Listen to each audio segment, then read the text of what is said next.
we're going to take the conversation to a panel perspective and a panel discussion on creating a new life script. And well, we have a few guests that are here that are script writers, actors, authors, and they're going to give some perspective, and I'll introduce them as we go along through our discussion. But this is a very important topic. And before we get into it, let's just get through our disclaimer. The opinions expressed in this presentation are those of the presenter. They do not purport to reflect the opinions or views of the 30-Day Redemption or its members, officers, staff, partners, or advertisers. So why this topic? Why is it even an important topic? Well, very important because people are stuck. People are even foggy about what's next, especially in light of the global pandemic, the changes in economic status, the unemployment rate. There's a lot of uncertainties. So people are stuck, but there has to be a way to create some solutions or create a way for people to get unstuck that is fun, that is creative. And so that's why this topic is important, because if you are going to create a new story for your life, write a new script, if you will, how do you do it? So that's why we wanted to have this discussion, and that's why it is important as a topic for us today. So one of our guests, Vondell Richmond, is a scriptwriter. And so what we're going to do, we're going to break it up into three categories. We're going to have the scriptwriters, then we're going to have the actors, then the authors, and then we will have an open discussion, if that's okay with you all. So Vondell Richmond, let's talk a little bit about scriptwriting. I have a few questions, and if you could just take us along the journey of what it is to be a scriptwriter. The first question that I have for you is, what inspired you to write your first script? Was it based on a need that you saw? Was it a personal story? Something happened in society, a change, or was it something else? What was the inspiration? Can you hear me, Kashab? Yes, I can. Good morning, everyone, to all the guests, and Kashab, thank you for having us. So, man, this is perfect question. So what inspired me to write my first script was I was an undergrad. That's a movie. My very first script was a one-act play, and the same thing inspired both, so they're one and the same. When I first entered a writing course, dealing with a challenge in my life, the professor said, start off at a strong jumping point. And my strong jumping off point of an area of life that was not working or was sort of in my head as something I wanted to work out emotionally, that was his encouragement of where we needed to jump off and to say, hey, there's a story there. That's a dramatic premise. And one of the things that I chose to write about in my first one-act play was my estranged relationship with my stepfather. My mom divorced my father when I was 7. And my stepfather was just not a hands-on kind of guy. And I was just like, man, what is it? I don't understand it. And as a young man, I needed that relationship. And so my jumping off point for my story was the strangest relationship or the most confusing or frustrating relationship in my life to date has been. And then I said, the one with my stepfather, George. And that led to me just pouring out onto the page a story. The only rules, he said, is that it had to have a clear beginning, middle, and an end. And so that was my inspiration for my very first, what became my first one-act play, which was also the same place I jumped off when I wrote a film about relationships. And I can elaborate on that if you want me to, but I wanted to answer that question. So personal experience was really my personal story, was my first inspiration for both of those. Excellent. Yeah, tell us a little bit about the relationship, because I noticed that relationships is a major trigger for a lot of people, whatever the relationship may be, personal, Yeah. parental. So talk a little bit about that second story.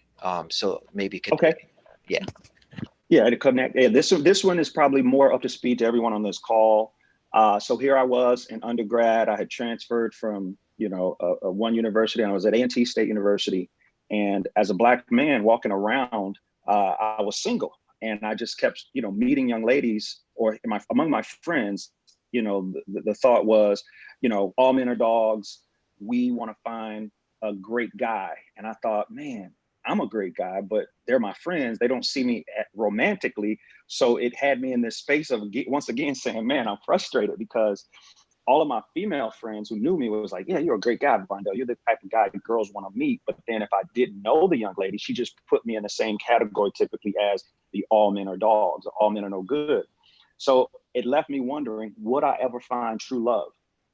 Is it possible for me, as a man sincerely looking to be in a committed relationship, to find true love at that age and stage of my life? And so once again, I started asking this question. And I remember clearly my professor telling me that next year, he said, you're going to have problems, Vondell. And I said, why is that? He said, we're bringing in, I recruited 6 or 7 beautiful, attractive women.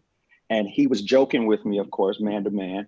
But I started writing this premise again called 5 Women in Search of a Good Man.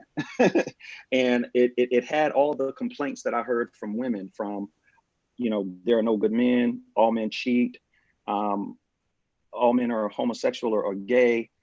Each of the things that I heard in society became a character. And so I think that was what was the neat part about this. And I was able to wrangle out my relationship questions and struggles and thoughts around this topic called Black love. I was able to wrangle that out, and the script became, the final story became called Sophisticated Romance.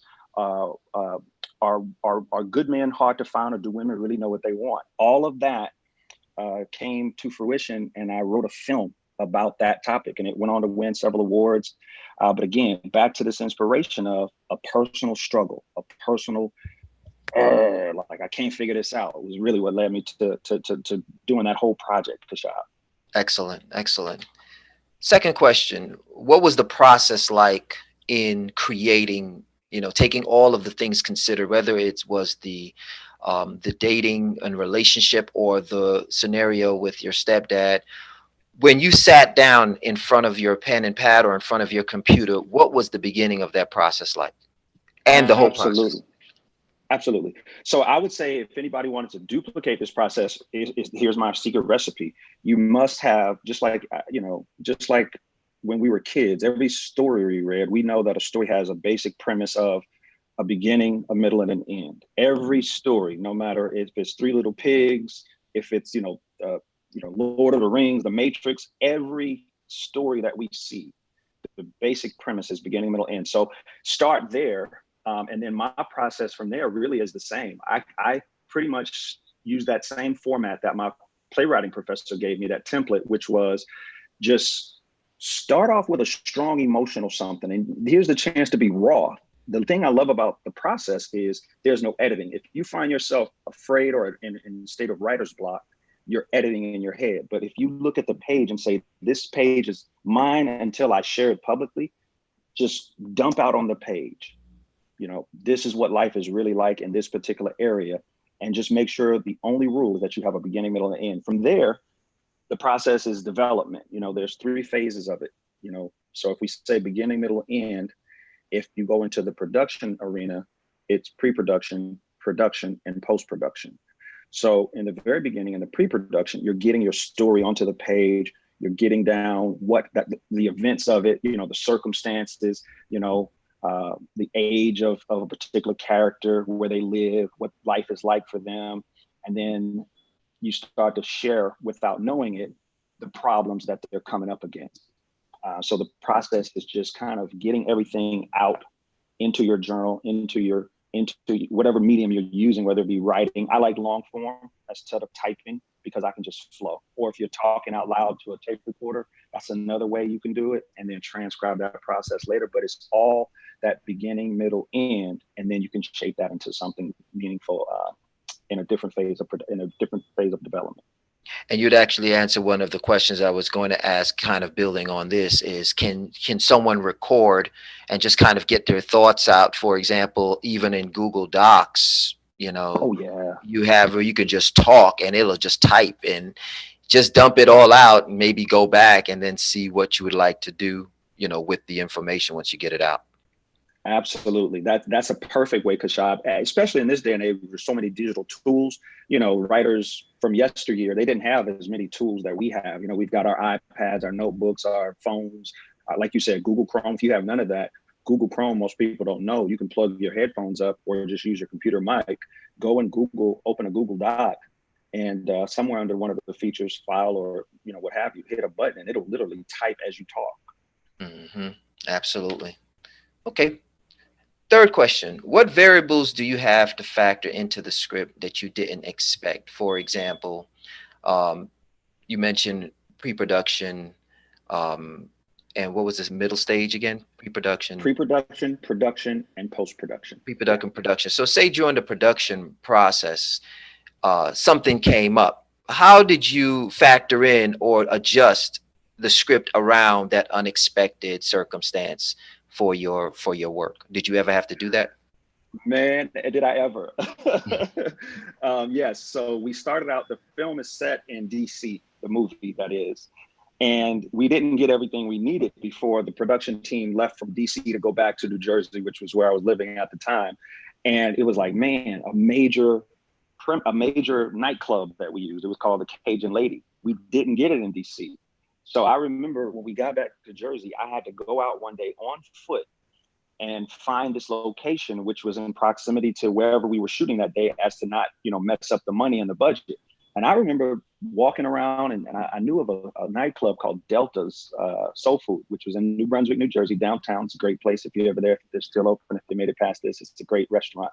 But I remember walking in and meeting the owner, the club owner, and saying, "Hey, man, I'm Vondell. We're shooting this movie, and this place would be perfect for the location that we didn't capture. Short of the long, he asked us to come in, and we rearranged that whole place and got it in. So yeah, you're going to deal with a lot of variables that you don't expect, and you're just going to have to be able to adapt and know you've got a good premise and a good story.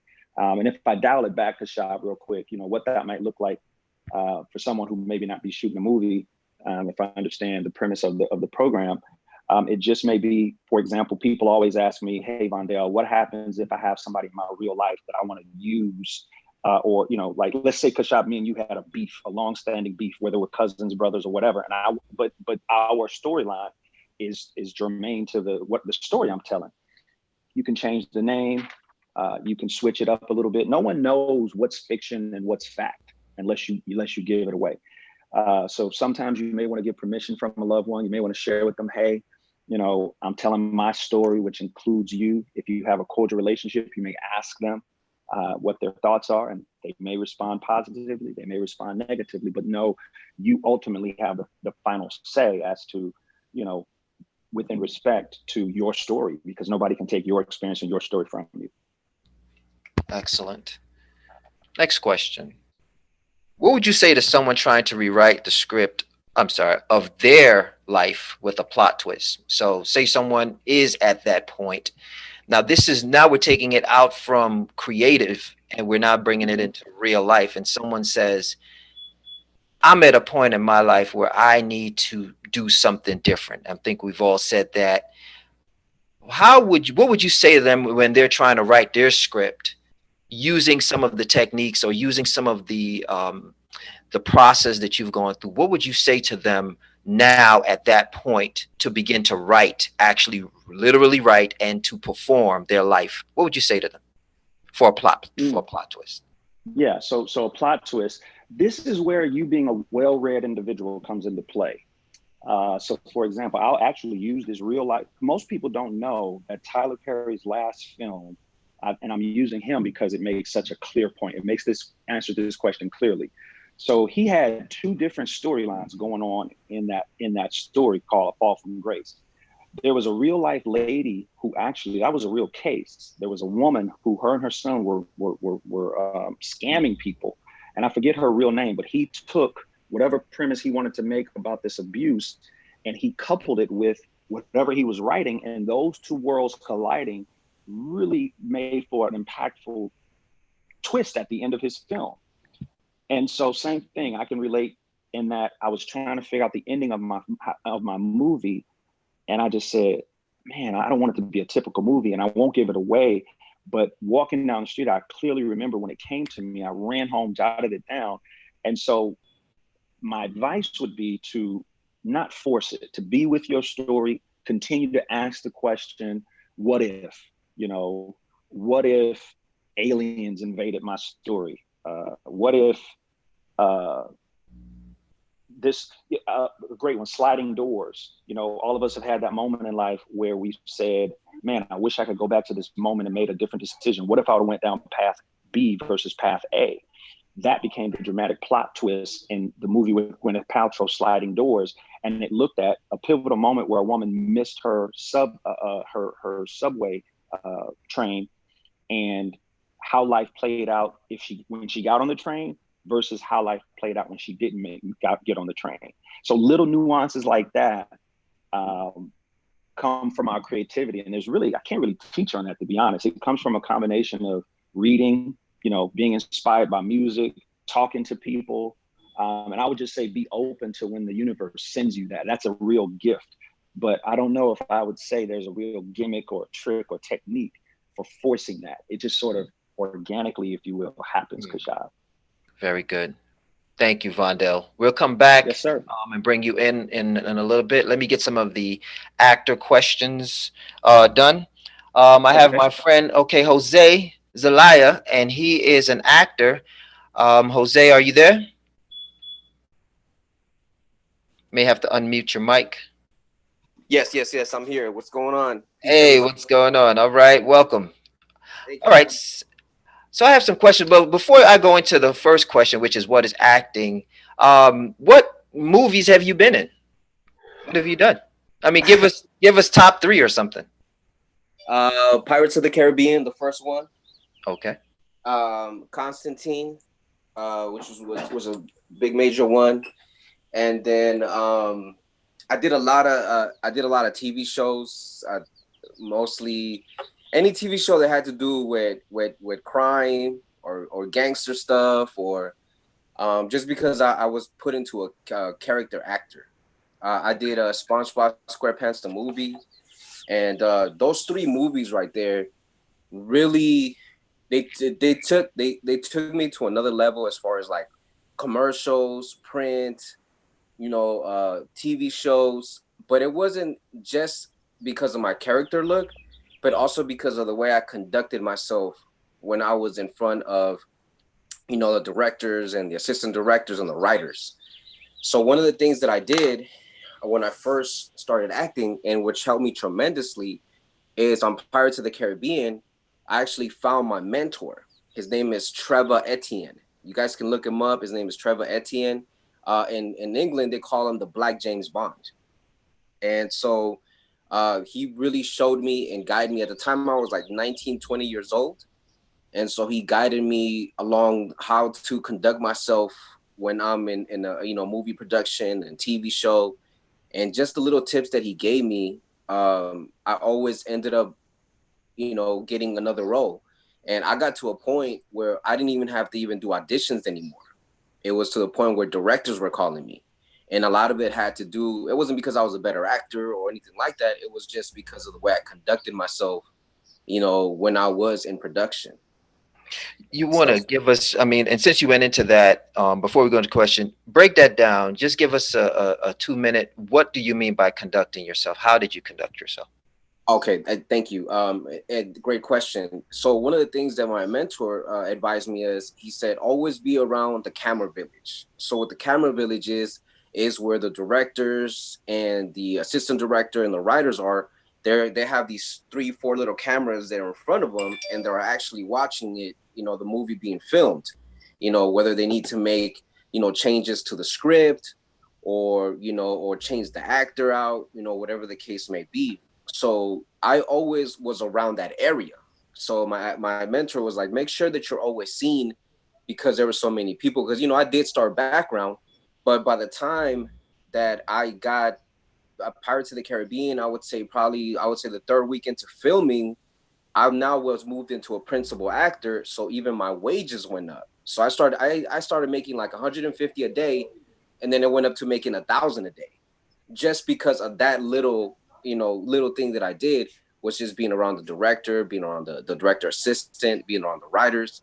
And I mean, it got to a point where I would come into the studio and it would just be me and the directors and the writers. They would be like, oh, Jose, we're gonna write this part for you. And it was just, it was mind blowing to me. And again, it goes back into, even we've always been into the scripture, so it's just going back into, a wise man takes advice.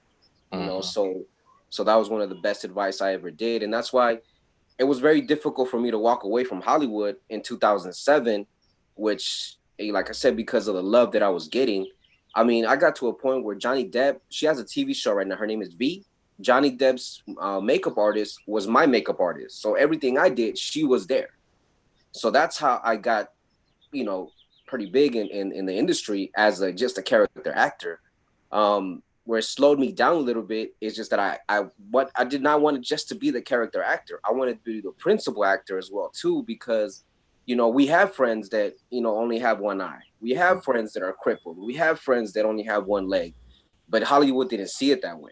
My manager and my agent would fight and fight and fight for me to get a principal role, but I always would end up in prison roles, or killing somebody roles, or the head macho and in the gangster movie, which, I mean, it's cool, but I wanted not to just be, because in Hollywood, you can get typecasted.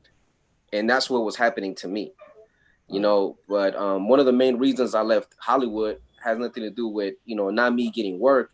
It was just, the best way I can describe it, it was a sexual attention that I was receiving, if you guys can read between the lines. Gotcha. Okay. Thank you for that. That was excellent. I think there's a lot of good information in there, and hopefully our audience can glean from that. So let's go into the questions now.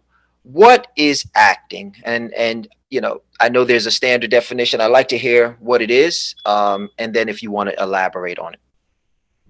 Okay, no problem. I mean, acting to me is what I see and what I've witnessed and what I experienced is someone that wanted to be that person, but they weren't able to do it in their own life. Mm-hmm. So now they have the opportunity to act it out. Mm-hmm. And I'll give you a perfect example. Tupac, right? Mm-hmm. When you look at Tupac and you look at his background, yeah, we all know he was Black Panther. We all know that, it comes from a revolutionary family, but that's his family. Okay. So when I was in the acting world, I got to meet a lot of people that was, they were friends with Tupac. And all I would hear is that, oh, he's a sweetheart. He was always in Bible study. He was always in this. He was always in that, doing positive things, which we all know he did positive things. But when he did Bishop in Juice, it's like something switched on him. Mm-hmm. And he not just continued to live that's who he became, mm-hmm. And so acting is, to me, and like, again, what I experienced is it gives people the opportunity to be who they always wanted to be. Okay. Would you say now, based on that analogy or that example that you gave, would you say that acting can be a gateway to your true self? Is that what I'm understanding? Gotcha. Yes, absolutely. That's why what a lot of actors, if you notice, like, for example, Keanu Reeves, he always plays the same role. Right. Right. You always pay attention to actors, be like, oh yeah, he same.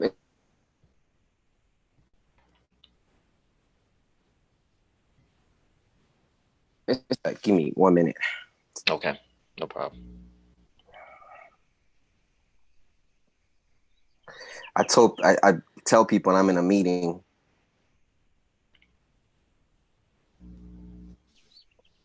All right. I'm sorry about that. So I do truly believe that, acting gives people the opportunity to be who they truly are. And that's why Keanu Reeves. Oh yeah, on Keanu Reeves. Okay, yeah. So when you look at Keanu Reeves, he specifically plays a certain role, and it's just because that's who he feels comfortable with, because that's who he truly is. Like on the inside, he wants to be that badass, representative of the things that he knows in regards to like martial arts, and in regards to be able to, be a protector of people. When you take a look at the roles that he played, especially in Matrix, it really showed his his true personality. Because when I did a movie with him, he was the most kindest, sincere, giving person that I met, in Hollywood. And just, I want to say this real good too, because there's so many people that meet people in Hollywood and be like, oh, he was an asshole, excuse my language, or things like that. And people in Hollywood are not that. It's just that people come up to me at the wrong time. It's like people don't consider the fact, like, hey, I'm having dinner with my family right now. Like, why would I want to give you a signature? Those kind of things.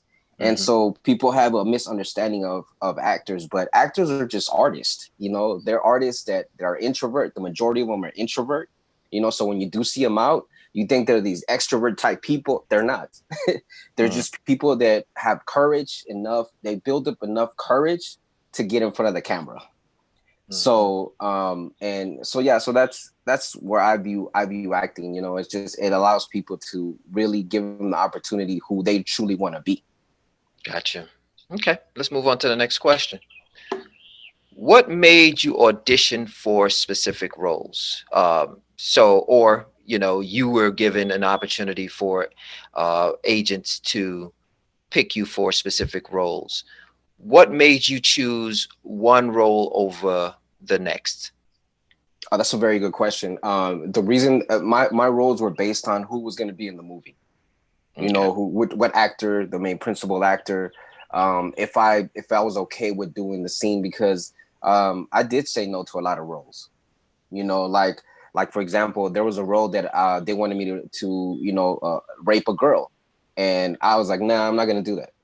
But Jose, we're going to pay you this much. It comes to a point where it's not about the money anymore. It's just something that I don't want. I don't want people to look at me and be like, oh man, you were that guy that raped that girl in that movie. I don't want that.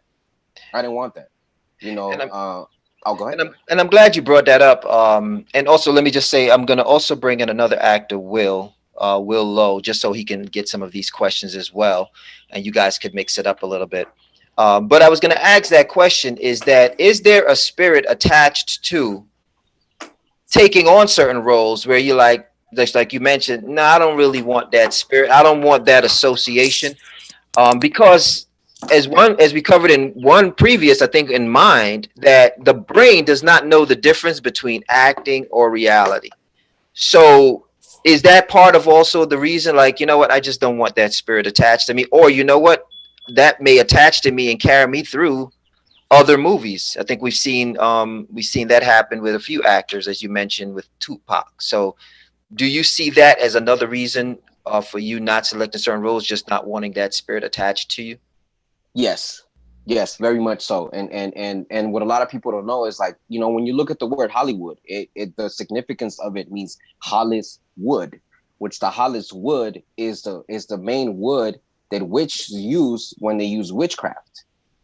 So when you look at the word television, tell, lie, vision, like, I know a lot of people are like, oh, you're breaking down words, you're making it what it's not. No, it's what it is. It's facts. I've heard it from producers and directors straight out of their mouth. So it's not something from the hood.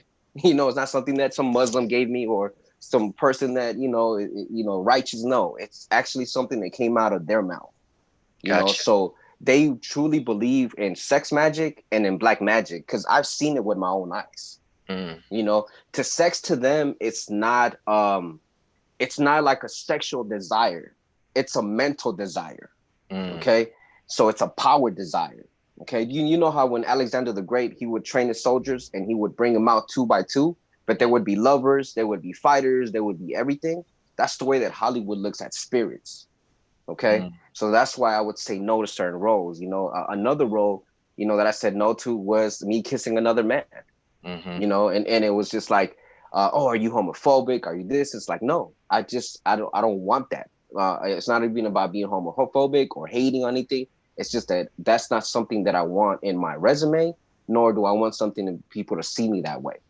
Gotcha. I do understand that there's some people that in Hollywood, they have to say yes to everything. But you know what ends up happening? They stop working because people see them as yes people. Hollywood actually wants people to say no to them, which is very strange because they want you more. It's just like anything else in life, right? When you're getting denied by a person, they're telling you no. It's like, oh, I got to figure out a way to get them. It's the same thing with Hollywood. So you become more valuable, and guess what? Now for the next movie, you can ask for more money. At least that was my experience. Gotcha. Okay. I'm gonna stay with us. And also Vondell, also stay with us. I want to bring in Will Lowe. Will is also an actor. Will, are you there? I am. Yes, I am. Okay, perfect. So we're gonna go through these acting questions, and I may say Will, or I may say Jose, or maybe both. Okay. The next question: how do you take the character from a script and bring the character alive? How do you look at what's on the page and begin to manifest what it is and exactly what the producer or the director wants from you? Awesome. Go ahead, Will. Okay. So when I think about how do I make a character, it always starts out with research for me, right? I'm trying to, like, in our lives, we all know where we grew up at, right? We know what our house looked like. We know, like, when we opened the window, what smells came out of that room. We know what our favorite room was, what our favorite color. Those things all encompass a character. So if I get a character, and I learned how to Denver School of the Arts, but I really got it at Howard University when I was in their theater program. And it's really about, for me, doing the research. Now, the research is just one part of it, because after you research that information, you have to kind of, what we say, like, live in it now, right? So I have to do my preparation, and then that's going to give me the research is going to give me the type of imagination that I can live within the character now. So that's how I bring a character to life. I do research upon that character, and that research, if it's a basketball player, if it's a person that's a paraplegic, there's different things that a drunk, right? A drunk person is going to act differently than a person that's high off of heroin. But if I'm not, if I've never done heroin, I have to research a person who has done heroin. Look at those techniques. Look at the posture of their body, the sleepiness of the eyes. And then after I do all of that research, I want to then let it go so that I can live truthfully under those imaginary circumstances. That's how I would bring a character to life. And you mentioned living truthfully under imaginary circumstances. Is that the definition, the official definition of acting? And can you? I would say it's definitely one of the main definitions, but I think that there are others. But as I was brought up in classical training, yes, that is one of them. I mean, Stanislavski has a list of questions that I wrote down that you have as an actor. My teacher used to call it a super objective, right? So just the questions would be like, who am I? Where am I? Where was I at right before this, right? What do I want, right? Why do I want it? Those objectives, what will happen if I get it? What will happen if I don't get it? You know, we have to put stakes on things. One of my acting directors used to always say, the greatest objection is if you don't get it, you'll die, right? So then if I'm gonna die, then I really am gonna really try every tactic. And it doesn't have to be screaming, yelling all the time. I'm gonna try every tactic so that I can win in that scene. Gotcha. Excellent. Next question. For both of you, let's start with Will and then Jose. What was the hardest role that you've ever played, and why was it hard? Me first? Yes, you. You will. You first, Will, and then Jose. Okay. So the hardest role, I'm gonna be honest, was Tennessee Williams, Night of the Iguana. I had to play a defrocked minister named Shannon, and this guy was he was a handful. The hardest role was because he really had just so many lines. I had to memorize so much stuff, but a lot of the dialogue, I mean, I think I was 16, 17. I was a junior in high school. So if I'm playing a defrock character, man, I did not know one thing about this guy, but that was the reason why it was the hardest. It was the hardest because I could not connect to him because I just didn't have enough life experience, right? And so that would be the hardest role was Tennessee Williams, Night of the Iguana, and the character was Shannon. Gotcha. Jose, how about you? Again, the majority of the roles that I played was, roles that I saw in the hood, so if the only thing that was difficult for me was I did a play and just I'll be honest, I forgot my lines in the middle of the play because I was so nervous, because when you're in front of a film, at least the director can say cut, do it again. But, when you do a play, there's no cut, you have to go through. And that was probably the most difficult, you know, just at that moment forgetting my lines. And I'm very thankful for the person that was on stage with me, because they, you know, they kept going, and it just kind of just came back. So luckily the audience didn't catch it because I maintained a character, but uh, you know, I feel bad for you know, the writer and the director at the time, because you know, we practiced so much, but it was just the nervousness at that moment. So that was probably the hardest thing for me. You know, I asked that question because, and we'll get to more of the undertone of this, but I asked that question because, again, people are at in their life in some of the hardest roles, and I believe some of these principles and some of these techniques are important. Hey, if you forget your lines in life, maybe the people who are around you keep going, and it'll maybe help you to remember the Mm, roles that you have to play, and that, you know, that plays into that support within your life, to have people help you to remember yourself or remember your why. So that's why I asked that question, but we'll go more into that after. okay. Fifth question. I'm going to give this first to Jose. We'll pick up from you, and then we'll go to Will. Oh, look, Will, your name is in there. If the new normal was a movie script and your role was similar to Will Smith in I Am Legend, so here's the vision, right? You are Will Smith in I Am Legend, but you're playing out the new normal. Let's say this September you're going to film in this scenario, but it's the new normal. COVID, really bad situation, pandemic, anarchy. How would you prepare for that role? So That's let's a very start good with you, Jose, and then we'll go thing. to Will. Wow, that's very interesting. I would probably, the number one thing I would do is, because this happens every 100 years, I would go back and research. Last time this happened to us was during the Spanish flu. You know, same thing, wearing face masks, stock market was going down. Everybody knows what happened in the 1920s. And let me just add, in 1920, 21, as we all know, the only business that was running was Black Star, which, you know, obviously Marcus Garvey, we all know what happened to him. So I would go back and study that, you know, and really look at how they transitioned out of it, you Mm, know, and as far as like how they prepared, you know, mm, looking at especially like how I'm preparing right now, you know, because I'm buying more stocks, I'm buying more crypto, I'm looking into real estate, you know, and people in my circle, obviously we all have the same mind, but people that are outside looking at me doing this, they're like, what are you doing, man? Like, you know, stock is gonna go down, and you know, crypto doesn't exist, and you know, they're thinking their mind is scarcity, you know. So that's one of the things that I would prepare and look back at what the wealthy were doing, because that, you know, like they say, the rich get rich with what, when there's calamity going on. mhm. So that's one of the things that I would do and prepare, because I know that that would allow me to come out on top. You know, when you look at Will Smith and I Am Legend, he was ready for every scenario, you know. So that's how I would go back and prepare. Okay. Will, the other Will Lowe, not Will Smith. What would you do? Nice, nice, nice. Well, definitely, you know what I'm saying? Again, I'm big on research. So I would definitely do what my fellow actor said is kind of really go through in detail. But one other thing that I would do, because I like to try to put a lot of physicalness into it, is I would really be big on the whole like not touching anything. Like I would be like almost like Monk. I don't know if you remember that character Monk, how he was like, you know, he was just really, because I think that was That's also good. I like that. right, right. That would also give a layer to him, right? That would give a layer to my character that he is like super germaphobe, right? So everything is gonna like be like, okay, I would have my guns, but I would also have like spray bottles of like sanitary, right? It would be like both of my hips.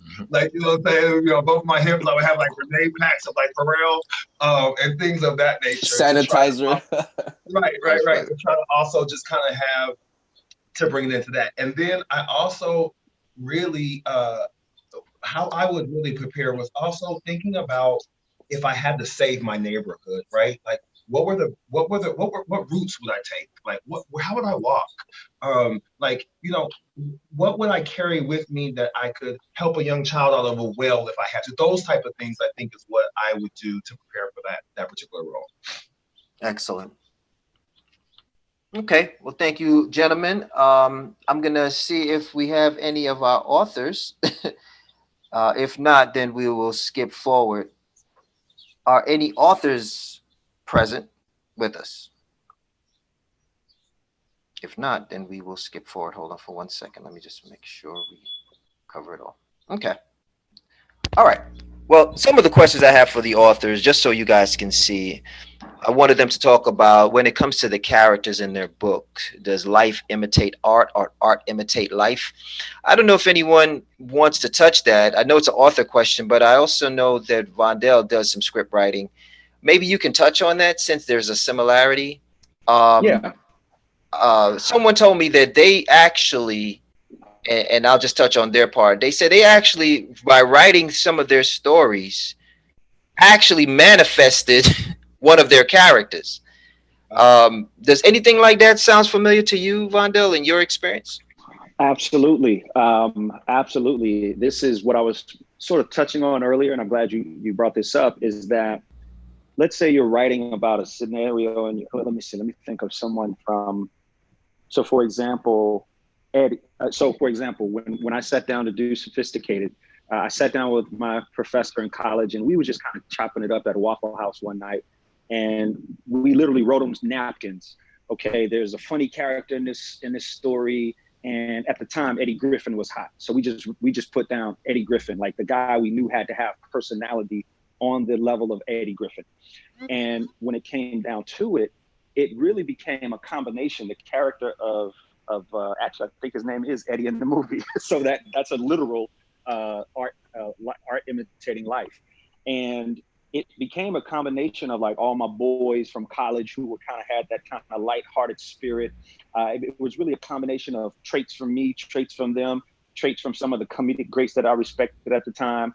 And it really begins to inform how you write a line. For example, there's a great line that I love from the script where there's a scene where my character named Najee, again, that name came from my professor's niece and nephew. The main characters in the movie, Najee and Karen, are literally my professor who helped me create the storylines, name of his two baby nieces. So I Wow. love that. Again, life, art imitating life. Now they had nothing else to do with the project but the names. That's what they were inspired. But there's a great scene where Najee had just had a discussion with one of the characters about him being gay. Like he didn't come onto her sexually like she thought he would, and she questioned his sexuality. So he goes back to the nightclub that they own and he says, Eddie, I don't get it, man. Sisters say, they want a brother, to not be dogs. And then Eddie cuts him off. He said, what? He said, man, all men are dogs. He said, saying you too nice is just another way of saying you still a dog, but you just ain't got no bite. Wow. And Okay. so something like that, I believe, was very inspired by, thinking how would a comedian say this? These are two brothers talking. So again, just art imitating life. So yeah, man, I think that's a great example for myself at least. Excellent. Excellent. Well, I asked the creative process question. Let me ask you guys this question. Do you plan on doing a memoir or a biography of your own life? And anyone could answer this, and you could take it in turn. Maybe starting with Vondell, then Jose, then Will. Do you plan on doing a memoir or biography of your own life, kind of like telling your story? And do you try to make decisions now that would make the story end a particular way? Yes, the answer is yes. I actually started writing a story about my life. There's a character that I created called Everlast, and that was just as I took back and looked over all my testimonials in life. I thought about the boxing company Everlast, and I just thought that would be a dope name for this character. And the character is like a fight. He's a shadow boxer, and so that is going to be the story of my life. Growing up without a father. What I saw in my life as a sort of a through line, Kashab and listeners, was that even though my father was missing in my life, God always provided a positive male mentor, black male mentor in my life. And then it expanded from black men to just pillars of mentorship, even across gender. Wow, no, there's always been someone who had that mentoring, guiding voice in my life. So I said, wow, in essence, the title Society's Son came out of that thought. Nice. Just honestly thinking one day about, what's the metaphor for this whole thing. And so yeah, man, that's a really good question. And I think everyone should write or consider writing their memoir or their own biography. Absolutely. What do you think, Jose? Do you have a plan on doing your own memoirs or biography of your life? And do you make decisions so that it can end a particular way? I do. And and same as the brother, I've already started. I actually started about a year ago. And I'll and it hit a bump, and I'm gonna tell you why. Because um I lost, I don't know if you brother, but I lost my eye when I was 5 years old. I was in a bad car accident, lost my left eye. I had a big piece of glass go through my eye. And I was also born with I cannot hear from my right ear. Right. So in a sense, off the bat, I was already kind of, I don't like to say a disadvantage, because my parents showed me how to create an advantage on that. And in the Most High in Christ has blessed me so much, because my eye has actually always been a conversation starter, so I definitely want to touch on that. But through my research, I never asked my parents what happened to my eye. I just continued to live life on it and didn't focus on it, didn't worry about it.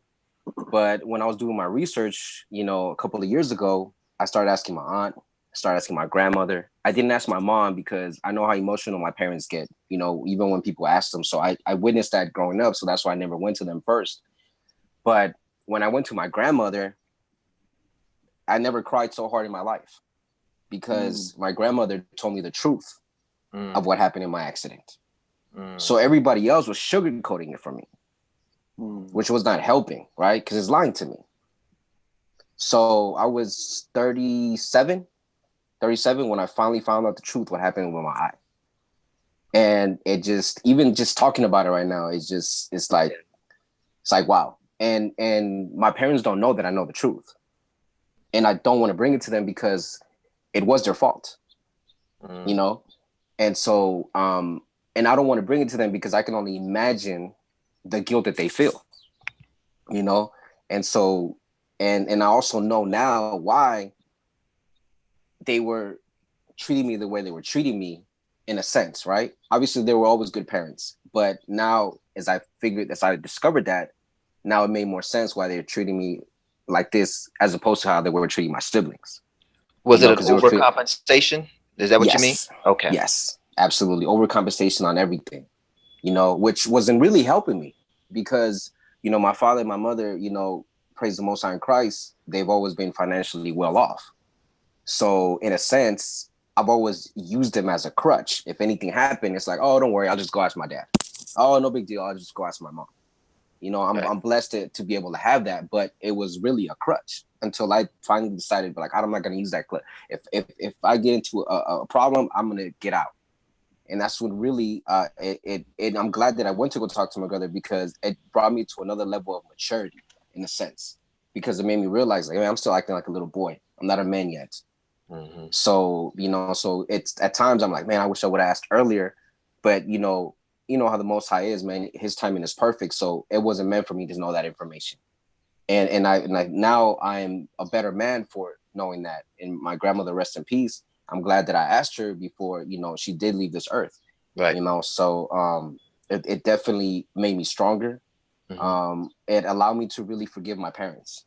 Is that how you would want the story to end? Is, without telling your whole story, does that have an influence on how the story ends? Does it end in peace with your parents, or does it have do you go out in a blaze of glory? How did you picture your story? Yeah, I do come out of a blaze of glory. I do. And I do forgive my parents. I don't hold a grudge to it. If anything, in my biography is going to be more of, it's going to be a happy ending, because it allowed me to even more use it as a valuable tool. My eye, it created a more of an incredible tool as a more of a setback. So yes, there is a happy ending on mine. So, excellent. Absolutely. Will, what do you think? How do you plan on doing a memoir biography of your life, and are the decisions you're making now to make the story end a certain way? Well, first off, I gotta say what the other two brothers said is like that is such a great question, and it's not even it's a great question for anybody. So I have this thing where I say whenever I'm mentoring or I'm talking to people, I say if you were a book in the library and you didn't have a picture, it was not a cover on that book, it was just a title. What would your title be? Now, and I definitely want to link up with the other two brothers and be Facebook friends. But if you guys look at my Facebook page on under a little whatever that kind of the back picture, it has like the little quote of yourself, right? And that quote is Muscles and Margaritas. So I have not started to write the book yet, but that's the title of my book, Muscles and Margaritas. And I like that. what I'll share with you is that muscles, like we know, muscle is a mollusk, right? You know what I'm saying? But there's two things. Muscle can be a clam, it can be a mussel, an oyster, or a scallop. But also we think of muscle, right? The muscle that you have to work out every day before you lose it. And then the margarita is, of course, we think of a drink that's relaxing. So in my life, and I won't get into it because that's why I want people to read the book. But if you think about it, if you ask yourself, what would the title of your book be? What it does is it gives you to give a description of who you are without somebody seeing the face of you, because we always judge in some type of way by the look of the person, right? But what I really liked about your question is, am I doing something to make that story end a certain way? That's where where the work comes in, right? That's where the discipline comes in. That's when the yes, I can do this, or no, I probably shouldn't do this comes in. And I think that that's a great tool for young people, older people as well, but for younger people right now who don't understand, as I did not, I grew up in a single parent household, you know, a man child, I'm telling you, from like 5 to 13, you really got to watch them boys, right? Because there's a lot going on in that time span with just hormones. And so you got to, so I didn't have somebody, you know, I had a lot of women mentors in my life, but I didn't really have a lot of men mentors. You know, I had some older guys in the neighborhood. They was just teaching me how to smoke weed and try to, you know, chase up the girls. So it wasn't like it was like a whole, but to be honest, I really love, I'm going to start implementing right now my decision so that my story can end a certain way.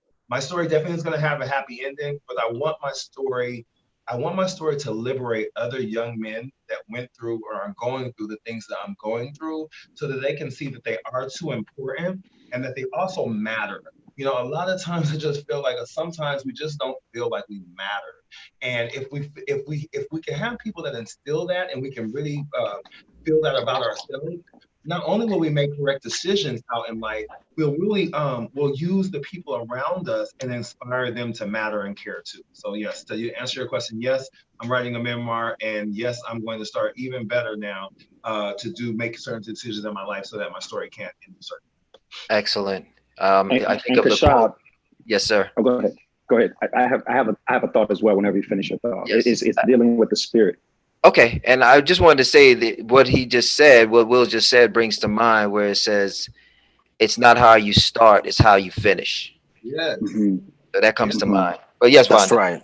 what do you got? Yeah, man. I just came to me, man. I think it's so tied into the topic of what you're doing here about this being the spirit unit of your program, of your journey. Yeah. When I look at this, I think that one of the keys that we can take away for everyone here, and I believe, correct me if I'm wrong, Kashab here, but as I was looking at your question again, make the decision, your story, and it ends a certain way. Mm-hmm. In the Bible, you know, I sort of stopped one day and I said, hey, God, you know, going back to spirit, where is this whole thing about acting and creativity? Where is this biblically? You know, I just really asked that question, like, how do I fit into my purpose? How does this? And he showed me in the Genesis, it's right there. The create is the fifth word in the Bible. In the beginning, God created. That's the fifth word. And five is a number of grace. Mm. And so God, I believe spiritually, we have been given a grace to create, which is a divine capacity. And this, I said, wow, the same way that John Grisham can write great dramas about the law firms, you know, the same way that Anna DeVornay can write great characters for all the shows she writes, Queen Sugar and those sort of things. The same creativity Tyler Perry has been given. All of us have that divine capacity for our story. They apply it to fiction. We can apply the same principle to real life. Mm-hmm. We have that divine capacity. So yes, everybody on here can decide, okay, I was born into poverty, but just like the pursuit of happiness, I learned how to invest. I learned how to manage my finances better. So let me write that. And who are the other players? You know, Yes. Jacques from As You Like It and Shakespeare's show said, all the world's a stage and all the men and women are merely players. So who do you want and need the players in your life to be to get the outcome of the story you want? If you want a dramatic, horrific ending, okay, you probably don't have to reach far. That's probably happening. But if you want to change the game and come out with an Oscar at the end for best life story, figure out I need to connect with Kashab. I need to connect with, a friend of ours, Angel Richards, to get my female life journey on point. I need to get with the Claire out of my life. I need to get with a Dave Ramsey or this person to, do my finances, blah, blah, blah, blah, blah. So yeah, man, that just gave me chills when I read your question again about the decision and your story ending a certain way. And if you don't like the story that's currently happening in your life, you got an eraser, you got a backspace, delete button, mentally, emotionally, spiritually, that you can go and rewrite the ending to that chapter. Absolutely. And that's why I even asked that question about the plot twist, because that is that pivotal point. You know what? I don't like this story. What do I need to do to change the story? And you have that power and that ability, like you just said. So thank you for that. Absolutely. Absolutely. Thank you for letting me share. All right. Now, what advice would you give to someone wanting to tell their story? How do they begin? I think I asked that question to you already, Vondell, right? As far as how you begin the script. Yeah. But does anyone want to weigh in on that? Will, what would you tell someone wanting to start their story, especially someone who've read many scripts and have done? How do they start and how do they tell their story? How do they begin? Okay.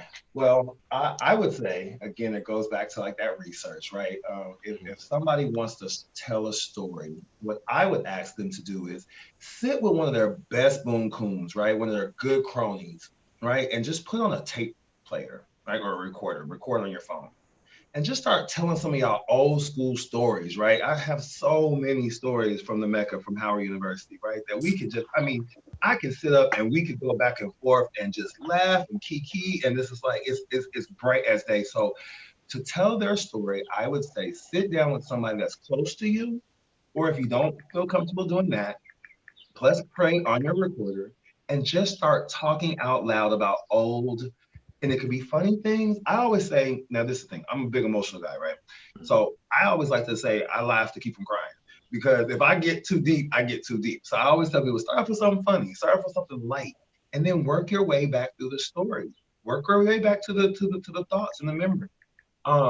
So let me see how to tell the story. Yeah, and how do you begin? Again, start with the research. Get a beginning, middle, and end, right? Just try to say, how do I want to see this start? What's the middle look like? And then find the ending. And that, I would say, that would give great advice, or at least decent advice to help somebody start the story. Now, recently I just did a presentation, and the presentation was on seeds. And in that presentation, I asked the audience to do 10-year intervals, 0 to 10, 10 to 20, 20 to 30, etc., of their life, and go into those areas of their life to see where various seeds were planted. And then in those seeds, they can see what type of influences were put in their mind, whether it was deliberate or whether it was by circumstance. So I think when what you're saying about recording is that maybe if they can do that as well during the 10-year intervals, they can tell the story in 10-year intervals to get the content for their story. Just adding a little 2 cents. Okay. Yeah, that's very interesting, because just to add to that, the way I love the way the Star Wars did it. They went from the end to the beginning. And I think that's an incredible way to tell a story, because whether you decide to win or whether you decide to lose at the end, you get to that point, right? And when you do NLP therapy, the first things they do is they break your 0 to 8 years old, from 8 to 16, and 16 to whatever. And so it goes into what you're saying, brother. Huh? What kind of therapy was that? I'm sorry, that's right. But you said when Oh, you do therapy, it's a NLP therapy. LP. Neuro-linguistic programming. Yeah, neuro-linguistic programming therapy, which is to me is the best therapy that anybody can go to, because as an adult now, you know, I'll share something very personal with everybody here, because it's made me who I am today, and I embrace it now. And I'm not, well, anyways, my father, my grandfathers, you know, I grew up in a very machismo household. Now, you know, and when you grow up with a machismo household that has money, it's a whole nother level. Okay, let me tell you.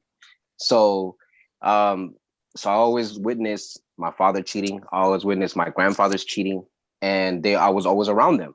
You know, they were, you know, my example. And so all my relationships, I've always had a side girl. And, you know, my last girl, she caught me. And so, you know, it was terrifying, whatever, you know, it was hurting. I finally decided to go to this therapy. And on top of, you know, speaking to the brother Gazab, you know, she told me it's not your fault, you know, because we were breaking down from 0 to 8. And I was telling her, you know, she was asking me who were my influences, you know, who was around. And I was telling her my dad, you know, my grandfather, they were doing this and that. She was like, yeah, it's not your fault. It's already in you. I was like, you just didn't get it from your father. You got it from your grandfather. So you have cheated from generations. And so it was natural for you to always have a side girl. And so it just allowed me to be like, oh, wow. It's, you know, and so obviously I had to forgive myself and forgive my past, but it allowed me to move forward to now be a better self and be more aware of my, you know, my surroundings in regards to that. So it just really broke a lot of barriers, you know? So yeah, so that's the reason I would do it from then, because then you start seeing the patterns of why you're the way you are as an adult, you Absolutely. know? And so, yeah, that's the way I would do it. Absolutely. Thank you for that. Thank you. All right. Last open panel, and I know we're running a little bit over, so everyone please forgive us. We are going to have a Q&A. So we're going to try to speed through this, gentlemen. Do you think it is realistic for an average person to take control of their future, be it the new normal or in general? Can an average person transform their lives by using similar techniques and processes of script writing, authors, actors, and directors? Can they use what you guys have used realistically? The average person, without the background, without the experience, can they take control of their future? Can they write their own story and change the narrative if they don't like it? Let's start with Vondell, then Will, and we will close out with Jose. Okay, I'll keep this really brief. Yes, I believe that the average person can accomplish this. And the first thing that came to my mind was the movie with Denzel, Antoine Fisher's story. That's exactly what he did. He took his life narrative, and he the story I understand, he was in a writing class at his church, and he didn't know how to type, so he wrote it on, you know, yellow note paper. And he literally got the attention of a very famous Hollywood producer. Well, no, the teacher gave it to his friend who was a Hollywood producer on all of Denzel's films. And he said, you got to type this up. And he literally brought the typewriter to Antoine, the real life Antoine Fisher. And he said, I don't know how to type. So the story is he pecked it out with his two index fingers, that entire story that he wrote to create the script that went on to win an Oscar. And so he did this. So yes, that's my answer. And Tyler Perry did the same thing. We all know his story from Oprah, journaling, and look at him. One story based on some bad circumstances, and he created a multi-million-dollar empire. So yes, that answer is yes. Okay. All right. Let's go to Will. What do you think? Absolutely. These techniques, I mean, and we've all touched on it when we say life imitating art, to live truthfully under imaginary circumstances. This makes me think of a great movie, one of my favorites, Shawshank Redemption, right? And that boy Andy, bro, Andy had to go through it. And he had to, you know, it's one of those things where, you know, it's like everything in time, like, you know what I'm saying? Because Andy had a plan, right? Andy had a plan, and he knew he was innocent. He knew that he didn't do anything, even when he had a chance to get out, right? Because that guy had saw the person who really did it, and then the warden had him killed. I don't know if anybody knows about Shawshank Redemption, but it's a great movie. If you haven't seen it, it's one of those ones that it'll just take you through it. But the reason that I'm saying that is that Andy sat back and he endured until it was his moment. And when it was his moment, he accomplished his goal. He had to escape from prison, but he was innocent. So that really wasn't wrong to me. Like people say, oh, he broke out of prison, but I mean, he wasn't supposed to be there in the first place. But so I think that so to answer your question, absolutely. And all of these techniques that we've talked about and then the stories that we've shared can also help anybody if they diligently seek to change their story and their narrative in life. Okay. Jose, what do you think? Thank you so much. I agree with both of the brothers. You know, Will and Vondell, you know, they both gave a great example, especially with Shawshank Redemption when you look at it. But you said a key thing. He had a plan. Yeah. And any person with a plan is going to succeed, whether they're normal, above average, or anything. And so I think that even if a person is average or normal and they have an ambition, even if it's a small ambition, and I believe that those doors will open for them because at the end they have a plan. And we all know that a person with a plan, you can't stop that because, you know, we all start with the mind, right? We all start with the mindset of, you know, we're going to accomplish something, or I'm going to accomplish something, or I'm going to do something, you know. And so I believe that, you know, by your mindset, your opportunities will arrive, you know. Mm-hmm. And so it's just about preparation at that point, you know. And I find it that, you know, the average person that I meet, they might be introvert, but they have an incredible plan, and they're just succeeding behind everybody's back. Next thing you know, they become this incredible person, and it's like, oh man, I didn't even know that. Did you? Because you weren't paying attention to them because you thought they were average. So that's my take on that. Okay. All right. So we're going to open it up for some Q&A. I have a question that was sent. And the question is, Jose, when you mentioned Tupac and him taking on the personality in Juice, do you think that also, not just an actor playing it out on screen, but do you think if someone is a journaler, and maybe Vondell, you can weigh in, if someone is a journaler and they're journaling and they're writing about something that may or may not be true, they're kind of maybe just adding their own little spin to the journal, their feelings to the journal. Do you believe that those same sad spirits, if it's a sad story, whether it's true or not, can manifest in their life because they're writing it out? Vondell, why don't you jump in on that? And then Jose, if you have anything to add, because you brought up the Tupac scenario, can you write in to your journal your own circumstance that may be a lie? Yes, you may, because like when you take a look at the movie Limitless, right? He took this pill, and one of the things that he was able to discover, he was able to retrieve information that he didn't even know he had. Right? So when you're journaling you're still your thoughts, right? Because remember, the subconscious never goes to sleep. So you have to be really careful as to what you're projecting within yourself, because it might not you that might be leading that sad life, but that spirit may come to you in a form of another person. They might put you in a sad situation.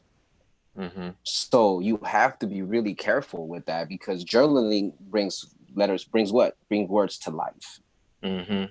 So yes. Especially when the person that told me about and I'll give you 1 second, Vonda. Someone, when they told me that they manifested their character that they wrote in their stories, I said that is extremely powerful. So Vonda, what do you think about that question? Can you manifest the spirits that you write?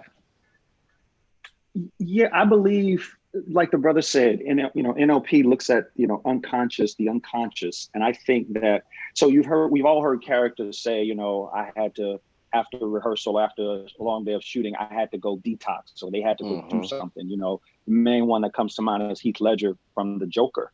I do believe that I really believe our craft, our world, what we're talking today is various manifestations of the human condition. Amen. And so the question that I think that we also might look at is who was the master of those manifestations? So the difference, the key difference between paid writers and novice is that the paid writer has process and technique to be able to turn the switch off, if you will. So I may say, for example, man, you know what? There's some unlived out parts of me. I personally feel like maybe if Bill Cosby, for example, or R. Kelly had an opportunity to manifest those desires or those lusts or those maybe unuseful aspects of their humanity or their emotions. You know, NLP teaches us there's the positive manifested sort of, for lack of a better term, positive negative emotions. You know, anger, sadness, fear, hurt, and guilt. That's just a part of us. And I believe that if you write that in a journal as a cathartic method, you say, this is how I'm coping with this, that may prevent you from having mental breakdown around that thing. So I believe it's a way to release it. But also, once you understand the process, you can say, okay, now that I've released it, what do I do with it? Do I create a show and make a web series about it? Do I sell it as a book? You know, because think about it, Zane, she's built her career on erotica. Well, all of us, if we're honest, have sexuality as a need. So what do we do with that? How do we manage it? I believe is the thought that I want to leave everyone with is, even if you're journaling about negative circumstances, how do you then manage that? What are you going to do with that? Are you just going to leave it as a journal, publish it, produce it, or be like Hugh Hefner and make an empire in the porn industry? You see what I'm saying? Right. Excellent. Thank you, gentlemen. We're going to go to some of the questions and comments that we have in our chat, and I'll read them off. We have Estella. She said, this is beautiful. This is fire. So you guys are excellent. Angel says, I love NLP. Vondell, certified NLP. I'm training now. This chat just got even better. Excellent. Jose, yes, great movie. Vondell, Jose, and Will on point. Okay. So I'm going to open up for anyone that has any questions for any of the gentlemen in the panel. You can type it, or you can come on the mic and you can ask your question. Do we have any questions? If not a question, do you have any comments on what you've heard? Hey, this is Angel. Hey, Angel. Hey, Angel. Say this was amazing. And two big reasons why. Well, three actually. One, you guys brought up NLP, and I thought that was super dope as I'm in the process of getting certified. Number two, because as I was just sharing with you recently, Kashab, you know, I really do want to get back to book writing. So I'm leaving this conversation extremely inspired. And then three, I'm a part of an anthology, and for like the last 48 hours, I have not been able to write 500 words. So now I feel like, all right, I'm ready to, you know, get my portion done and submit it, because this really just, I don't know, it just opened up the creative side that I feel like was blocked. I actually was just saying that I wanted to take this weekend, check into a hotel, but with COVID, I've been really nervous. And I said, I just need to get away and get out. And I feel like I'm just blocked on the creative aspect. And now I feel like just sitting here in my bed, listening to this conversation, I don't need to go check in anywhere, just checking in unblocked what's happening. So thank you. That's an excellent testimony. That's I'd like to see it. that That's on right. I'd like to see that on our Facebook wall, okay? Thank you very much. And look, we'll take a copy of that. Since you're saying that, yeah. yes, Tag please. me on that. Tag me on that. Okay. Thank you for that, Angel. Yeah, that was excellent. And I agree, man. It was very much genuine and authentic. And I thank you, gentlemen, for even, you know, just even revealing very personal things. So let's go down the list. Let's see. Miss Darielle. Yeah, I'm looking right now. She said, I dream very vividly, as if the dream is a movie. Beyond journaling, what suggestions do you have to round out the parts of the dream that are not as clear when I awake? How about who got that? Jose? That was me. Vondell? Okay, Vondell, what you got? Yeah, I literally was just reading about this. So I'm like, oh, teacher, put me in, I got the answer. So yes, so great question, Sister Darielle. One of the things that Brother Jose touched on this is that story is still there. And when you, so the story started to manifest itself in your unconscious realm where you were dreaming. And then when you woke up, you're back now in the conscious realm. So all you have to do is to get in a quiet spot and just say, you know, you want to talk to your unconscious self, you know, just say, hey, unconscious self, you know the ending to this story. And just think, you don't even have to think that much. You can just think, finish. Just the word, meditating on the word finish, dream, those two words. You're commanding your unconscious mind to release the rest of that dream. And then you just kind of, in faith, go on, just trusting that throughout the day, as you shower, it could be anytime, your unconscious brain will give you the rest of that dream. You don't have to then think about it any longer. It might be the next night. Just keep a journal nearby. That's all I can say. And it's kind of like, I hate to use this, but it's clear. It's kind of like taking a laxative. So you're just going to sort of focus on finish, dream as your thought, gratitude, thanking, you know, your higher self, which is your God self, your God conscious, for finishing it, and keep a journal and just keep on going throughout the day. And you'll be surprised when you least expect it's going to pour out. Yeah. And I want to add to that as well. Go ahead, Jose. Yep. Because, and thank you, Brother Mondell. And to add to that is continue to believe in the dream. What do I mean by that? Because your conscious self will tell you, nah, that's not going to happen. Let's say you're dreaming you're going to make $100,000 one day. And in your dream, you saw it, you touched it, you felt it, you did whatever positive thing you wanted to do with it. Okay. Your conscious self is going to tell you, nah, man, that's not going to happen. Come on, look where you at right now. No, exactly. You got to fight it.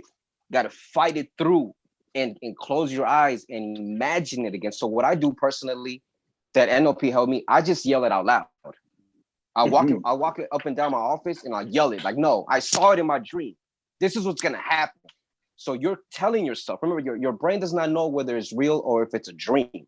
So you have to remind itself again, like, hey, no, we saw that 100,000. We're going to get that 100,000. And so now you're reassuring your subconscious, okay, cool. Now your subconscious goes to work for you. So you have to believe in the dream. That's all I want to add to that. Okay. She said, speak life. So that was received. All right. Does anyone else have any questions or comments for any of the gentlemen on the panel? Or if you just want to thank them for the information and for the time, feel free to unmute.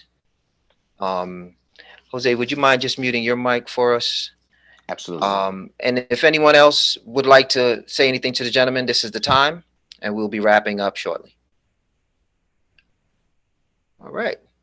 Can I say something? Absolutely. Yes, sir. First off, I really liked how Vondell brought in about that the fifth letter about, you know, in the beginning, God created. That was spot on, bro. Like that, because, you know, it's so much as a man thinketh. Me and Kashab were talking, and he was talking about this. I said, well, as a man thinketh, so he is, right? And so that just gave me a lot of, because it makes us also, I mean, now everybody that can create it, whether you are a teacher, you're creating education, right? You're creating possibilities for young people. But to be a creator, guys, that is part or parcel of God. You know, to be able to take something out of it. And that's what they always tell you. And I say for anybody that's listening, if you have a thought, make sure you write it down on paper. Now, I'm going to tell you guys, I'm not a good speller. So a lot of times when I'm writing, I'll misspell a word. I'll see that I misspelled it, and then it'll stop my process. I'm here to tell everybody, guess what? Misspell the word. If you're not turning it in, there's spell check, there's all kinds of stuff. Don't let that stop you from writing your stuff down, because if you will take that thing out of the ether, out of that dreamy air, and you put it on paper, it will start to manifest itself for you. And so that's what I really wanted to just say, that with that create thing, that's something that sparked something in me. And I'm so grateful to be amongst you guys, and to be able to share just what my talent, what my gift, what God gave me to like kind of make room for me and to kind of make room for others around me. So I'm super excited to do this, and I can't wait for some of the other ones, and hopefully we can be asked back again in some other form or format. Yeah, absolutely. And thank you for that. And the reason for, just so everyone could kind of wrap their mind, the reason for having this panel, as I said before, is that somebody may be stuck. Someone may be stuck at home. Someone may be stuck in trying to figure out what the next move is. Now there's a lot of fear coming down the pipeline about this thing rehashing in the fall. And so there's that panic, there's that anxiety, but where is the solutions? And so the new normal, you have the opportunity to create and to write your script. You have a say in this new normal. And so the gentleman bringing that information forward on how they have done it from experience, I think it gives you some clues. But what we're going to do is we're going to do some workshops. And if I can get, some dates and some collaboration, Jose and I have spoken about it. Vondell and I spoke about it. We will massage how to make those workshops happen so that you can take your story, your script, and manifest it. Okay, not just a story, but it could be your book, it could be your life, it could be the life you want to manifest. And I think with the talent around us, we have Angel, we have Vondell, myself, we have Rafaela, we have a good group of people. And I don't want to forget to mention Jose or Will. And other people who I know that are in the active field. We can help people to become unstuck, which is the goal, so you could go on and get the life that you want to get. So thank you, gentlemen, for that. I'm going to go ahead. Yes, sir. Go ahead, and I'll cue up the screen while you speak.